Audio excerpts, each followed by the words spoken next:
tere minu poolt, mina ei ole veel jõudnud täna siia lavale. Liisa võib tervitada vist 3. korda. Tere tulemast. Ja Liisa nimi on siin tegelikult läbi käinud ka teistes ettekannetes. Nii et meil on selline tubli keskkonnateadlikkuse eestvedaja. Mul on selle üle hea meel. Aga sissejuhatuseks võib-olla, et miks me oleme siin kahekesi ja miks 110, mis oli mõte, mille Sander siin õhku viskas. Kõigepealt kahekesi oleme sellepärast, et seda üleskutset teha Eesti loodusele 110 paid. Selle mõtlesime me välja Keskkonnaameti ja Keskkonnaministeeriumiga 2 peale. Ja miks just 110? Põhjus lihtne, Eesti loodus saab sel aastal 110 aastat vanaks, täpsemalt siis ametlik looduskaitse. Kust tuli see idee? Siin on see hetk, kus sõna saab Liisa.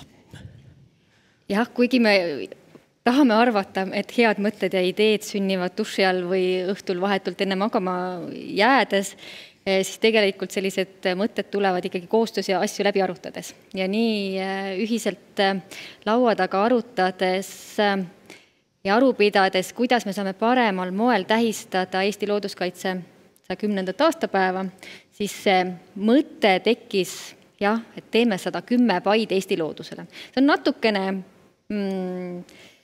ma ei tahaks öelda varastatud, aga kasutusele võetud idee või mõte, et kui meil Eesti Vabariik tähistas 100. juubelit, siis tehti ka Eesti Vabariigile kingitusi. Nii et miks mitte teha Eesti loodusele ilusaid kingitusi. Ja me saame tulla selle mõttega praegu tänase hommikupoole paneeli juurde, kus me rääkisime eeskujudest. Ja see 110 paid pakkus võimalust ühelt poolt teha tõesti loodusele midagi head oma käitumise, oma toimetamisega ja olla eeskujuks teistele. Just, ja tegime oma üleskutsest sellise visuaalse näidise, andsime mõned vihjed, missuguseid paisid võiks inimesed teha, aga jätsime ka täiesti sellise vaba ruumi, et paitegude sisu ja arv ei olnud kuidagimoodi piiratud. Kuidas meil siis läks? Alustades sellest, et meie üleskutse oli, selle alguse hetk oli 3. märts. Me mäletame väga selgelt, mis juhtus märtsi keskel ja ütleme nii, et meie üleskutse natukene kadus ka teistsuguste üleskutsete ja mõtete varju. Aga moel või teisel neid paisid meile siiski laekuma hakkas. Ja kui me nüüd võtame kokku, kuidas meil läks, siis 110 aastat said paidega tähistatud. Vahepeal küll tundus, et see ei pruugi päris nii minna, aga kui me nüüd mõtleme, et meil oli 81 erinevat kooli, lasteaeda, seltskonda, üksikisikut, kes kokku tegid päris suure hulga paisid ja me arvame, et seal taga on kindlasti veel hulk inimesi, kes neid paisid meile ei saatnud, siis läks meil tegelikult ju päris hästi. Et oli selliseid paisid, mida tehti sagedamini, oli neid, mis tehti harva, millega me saime selliseid toredaid üllatusi, aga üks hästi oluline asi, mille peale me lootsime algusest peale, oli just see oma paiteo mõtestamine. Et see, et sa mõtleksid hetkeks, mida sa teed, mis see annab sulle, mis see annab loodusele ja sealt võib-olla juba hargneks järgmised toredad tegevused. Ja tegelikult palusime inimestel natukene mõelda ka selle peale, et kas usin tegutsemine on alati pai loodusele. Kui me nüüd vaatame, kes tegid, siis meie üleskutse oli eelkõige mõeldud lasteaedadele, lasteaiarühmadele, koolidele, klassidele, aga me ei piiranud seda kuidagi ei ealiselt ega territoriaalselt.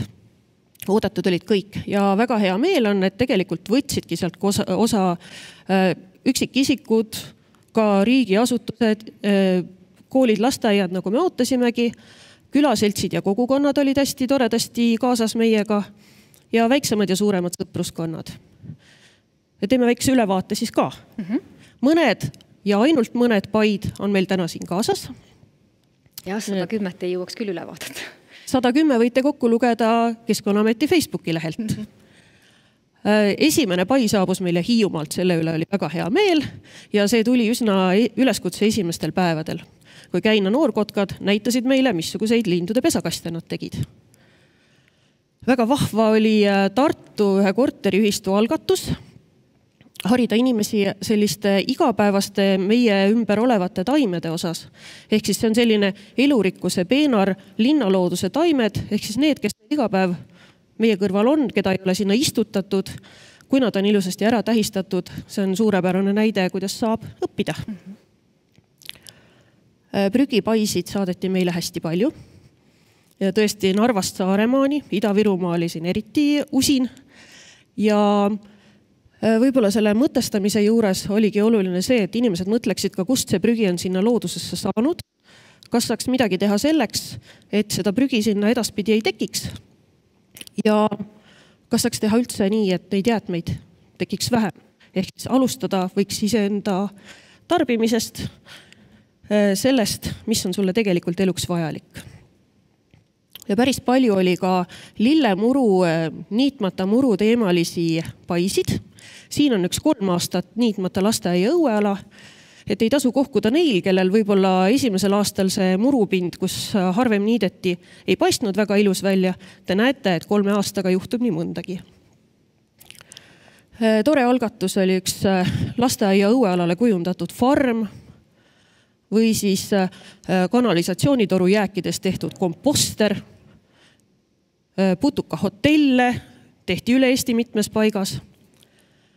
Ja võib-olla kokkuvõtteks võib öelda, et paremaks muutuks nii mõndagi, et saadi targemaks, saadi osavamaks, suurenes elurikkus lasteaedade, koolide ümbruses ja mujalgi, korjati ära suur hulk prügi ja tore oli see, ka sellisel keerulisel ajal tegutseti koos ja tegutseti üksikult selle nimel, et hoida, mida armastame.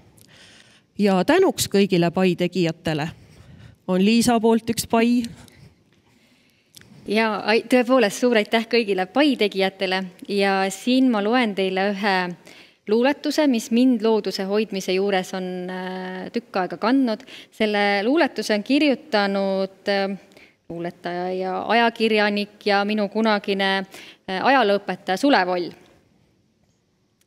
Hooli ja hoia, hoia ja hooli. Imetle maailma mõlemaid pooli. Musta ja valget, külma ja sooja, päikest, mis tõuseb ja siis läheb looja. Imetle vaikust ja imetle tuuli. Vahel on jaanuar, vahel on juuli. Vahel on vara veel ja siis juba hilja.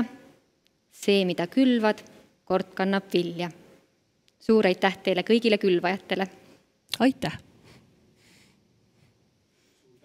Liisa ja Piret. Nüüd on siis teil ka aeg selle toreda ettekande lõpuks veidi küsimusi vastata. Teid kiidetakse. Teate mis? Väga tore. Sellist initsiatiivi võiks tõesti olla aina rohkem. Te olete väga tublid. Milline maakond oli, teil on nüüd väga raske oma laste vahel valida, aga milline maakond oli siis kõige tublim pai tegemises? Saate kedagi esile tõsta? Jah, saan küll, sellepärast, et ütleme nii, et kõige ees paitegude arvult oli Harjumaa, mis sisaldab ka Tallinna. Väga tublid olid Võrumaa, Ida-Virumaa ja tegelikult on veel 2 maakonda, kust ei jõudnud meieni ühtegi paid, aga me ei arva, et seal need paid sellepärast tegemata jäid. Kui me rääkisime sellest, et see on üks igavesti tore initsiatiiv ja kui selliseid kuidas siis öelda, üritusi või selliseid üleskutseid toimub, siis tundub, et just see toobki tegelikult inimesed kas oma peredega, oma kogukondadega nagu loodusega suhtlema. Ehk siis saavadki kõik aru, et tegelikult me oleme ise ju selle looduse osa. Kui keeruline on selliseid ideid välja mõelda ja siis teostada? Nii nagu ma ennem ütlesin, et ideed sünnivad arutelude käigus. Ega neid ideid ju tihtilugu ei olegi ilmselt keeruline välja mõelda, aga jah, et siin teostuse sammud võivad võtta aega. Aga siin on ka üks hea ütlemine, et kui miks on piisavalt tugev, siis kuidas saab ise hakkama. Ja veel üks küsimus, mis on natuke kõige vallast. Mis teid ennast üllatas? Mis oli kõige üllatavam pai loodusele, kui te nüüd oma peast läbi lasete? Need toredad asjad. Minule meeldis tõesti see korteriühistu pai, et elades ise suures korteriühistus, siis tõepoolest praegu on mul natuke motivatsioon sees, et ka kaasa teha selline asi, et korteriühistu pai oli väga vägev.